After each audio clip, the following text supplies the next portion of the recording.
supreme wisdom, ayajnana, realized inwardly by and in oneself. When this realization comes to one, no proofs are now needed for the doctrine of mind only. As Zen declares, it is like drinking water yourself. You know without being told by others whether it is cold or warm. Some concluding remarks. Having enumerated these considerations in the Lankavatara that lead to the thought of the mind only, let us make this remark in the way of concluding this part of the present chapter. It is this. The Lankavatara was not written with the view of establishing a philosophical thesis to be called pure idealistic monism. Its central motive was to make us realize that enlightenment comes when we are detached from the tyranny of language and discrimination. When we enter into the realm of anusrava, when, going beyond all philosophical reasonings, we stand on the inner ground of consciousness and shine out in our own inner brightness. This being the case, as I have already remarked elsewhere, it would be unreasonable of us to expect anything systematically or logically thoroughgoing in the Lankavatara. Even when all the threads of logic are found in confusion, the Laikāvatara will still insist on the doctrine of mind only, saying that it is a fact of immediate perception and that enlightenment or spiritual freedom comes upon one after realizing this fact within oneself. It will then be the business of the philosophers to logically demonstrate that fact and not to deny it or reject it. If we feel cold when it snows, the scientist will have to explain the fact and not reject it as being empirically impossible. The rejection or denial in such a case means intellectual suicide. It is evident that the mind regarded here as the unit of principle of experience is not our empirical mind. And, naturally, it is variously designated by the author of the Lankavatara as it is observed from various points of reference. Besides those already mentioned such as Paramartha, Para Fasthiti Dharmata, Pratyatana Dharmata, Buddhata, etc. We give, below, some more synonyms and descriptive notions of the ultimate ground of existence. Point 1. Vikalpa Vivikta Dharma, truth that is detached from discrimination. 2. Pratyatmadagama Visesha Lakshata, an excellent state of consciousness attained inwardly by oneself. 3. Jnanmh Subham. Samudakara Varitam, pure knowledge possessed by the Tathagata, which is free from all consciousness of action. 4. Svavavam eka defomi taka vijapti vajitam, I teach one's self-nature that is beyond the ken of reasoning and representation. 5. Svayam avadigata yatha tatya vivikta dharma, solitary truth of thusness realized by oneself. 6. Arya jnana svavava vastu, the supreme wisdom constituting the ultimate fact of existence. 7. Tathagat asvapratyatma ayajnana adagama, realization by the Tathagata of supreme wisdom in his own inmost consciousness. 8. Tattva, thatness, or tathata or tathatva, thusness or suchness. 9. Yathabhutarthasthana darsana, the view established on the truth of suchness. 10. Samyagna, right knowledge, which is one of the 5 categories. 11. Nirabhasa Gokara, realm of no shadows. I cannot conclude this study without referring, though casually, to the difference between the doctrine of Citta-matra and that of Vijnapti-matra. The latter being the thesis of the Yogacara school of Buddhism, which was founded principally by Asanga and Vasubandhu. In 1925, Professor Sylvain Levi published Sthiramati, mentaries on the Vijnapti-matratasiddhi by Vasubandhu, which were discovered by him in Nepal. And we have at present 2 Japanese translations of it. one by Dr. Junjiro Takakusu and the other by Dr. Unrai Wogihara. Besides these two most important texts of the Yogacara, Professor Levi some time ago published another Yogacara text known as Sutralaliikara with his French translation. This is ascribed to Asanga. Thus furnished with the principal textbooks of the Vijnanamatra doctrine of Mahayana Bud Dhism, scholars are now able to ask, how is the Cittamatra of the Lankavatara to be distinguished from the Vijnanamatra? Or are they the same, only differently designated? The following is given more to elucidate the Lankavatara position than to give a definite answer to the question. It is a most significant question deserving a fuller treatment than we may discuss here. Point 8.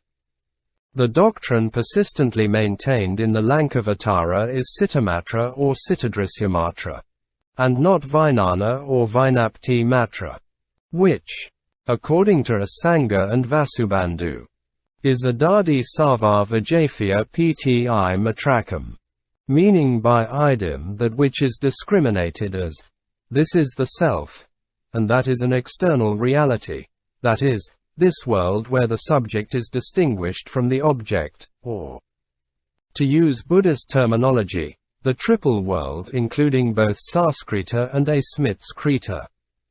It is true that Citta is quite frequently identified with Vijnana or Vijnapti as in the following Gatha, in which this identification is explicitly referred to. Mind, discrimination, representation, the will, consciousness, the storage, that which makes the triple world, all these are synonyms of mind. But when the word Cittamatra is used, this Citta has a specific sense to be distinguished from the empirical mind which functions as Manas and Vijnana. As I have repeatedly remarked, the Citta in the Lankavatara is the principle of mentality, and when it is said that there is the mind only, this mind includes not only the empirical mind, but that which constitutes the very basis of discrimination. The mind is what is left behind when all forms of discrimination are rejected as leading to spiritual bondage and defilement.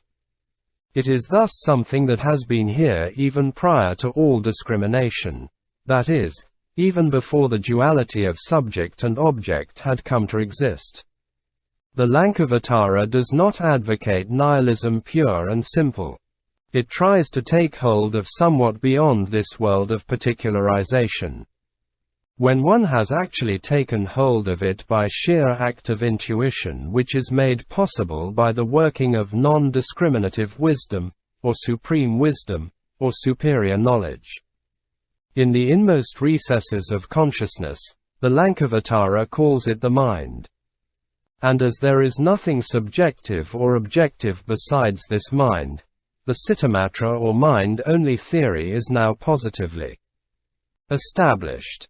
The philosophy, if there is any such thing in the Lankavatara, is ontology and not epistemology. Whereas the doctrine of Vijnaptimatra is epistemological.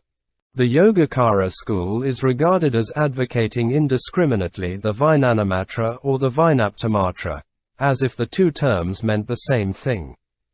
Exactly stated, however, it seems to me that the Vijnaptimatra is not to be used with the Vijnanamatra. For, in the first place, the Trasika Vijnapti-karika, which is the main text of the school, written by Vasubandhu, speaks of Vijnaptimatra and not of Vijnanamatra. In the Chinese translation it is often used for both Vijnapti and Vijnana, which causes confusion.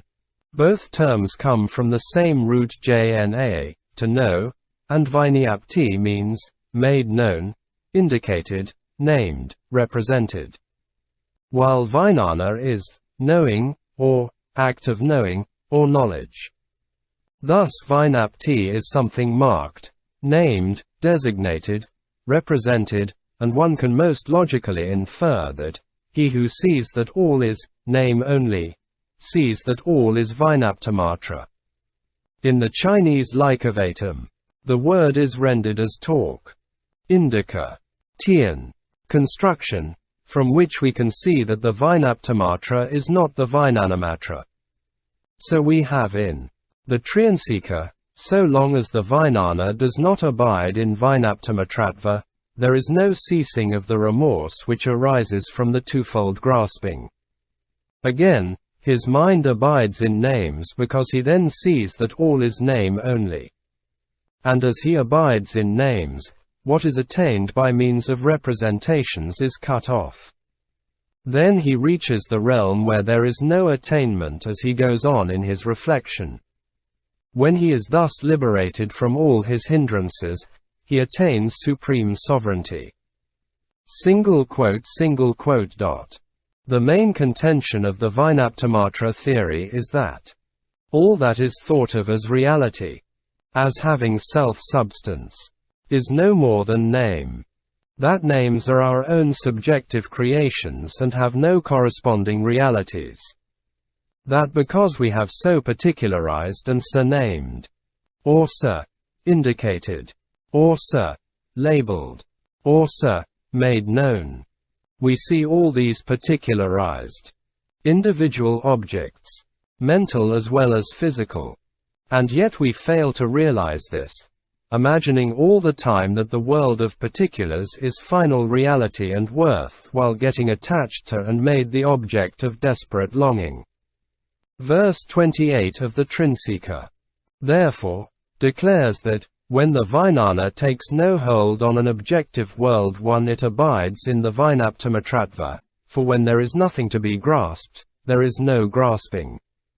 This is the gist of the theory of Vijnaptimatra as presented by Asanga and Vasubandhu.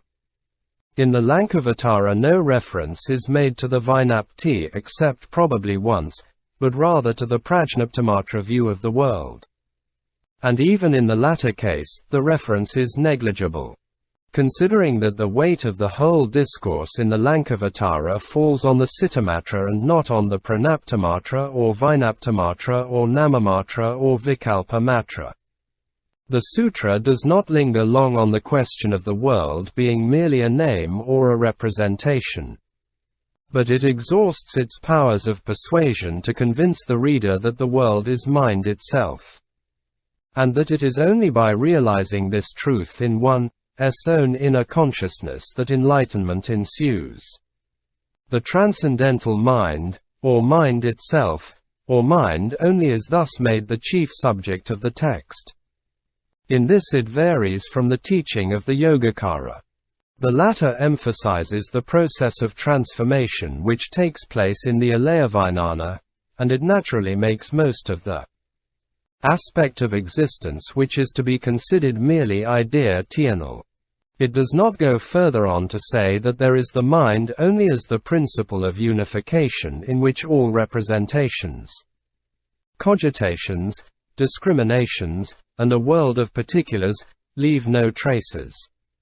According to Sthiramati's commentary, the Trinasika is regarded as written for those who do not understand truthfully what is meant by Citta matram, but this does not mean that the Cittamatra is the Vijnaptimatra.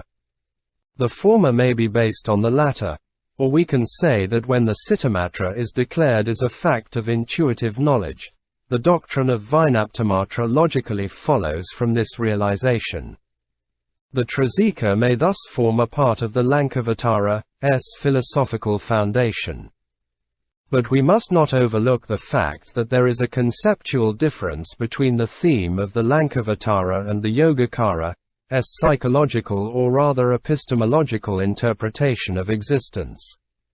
The natural course of procedure here on the part of the writer would be now to write about the relation between the Lankavatara and the awakening of faith in the Mahayana, which is usually ascribed to Asvaghosha, as the latter almost seems an attempt at systematizing the philosophy of the Lankavatara.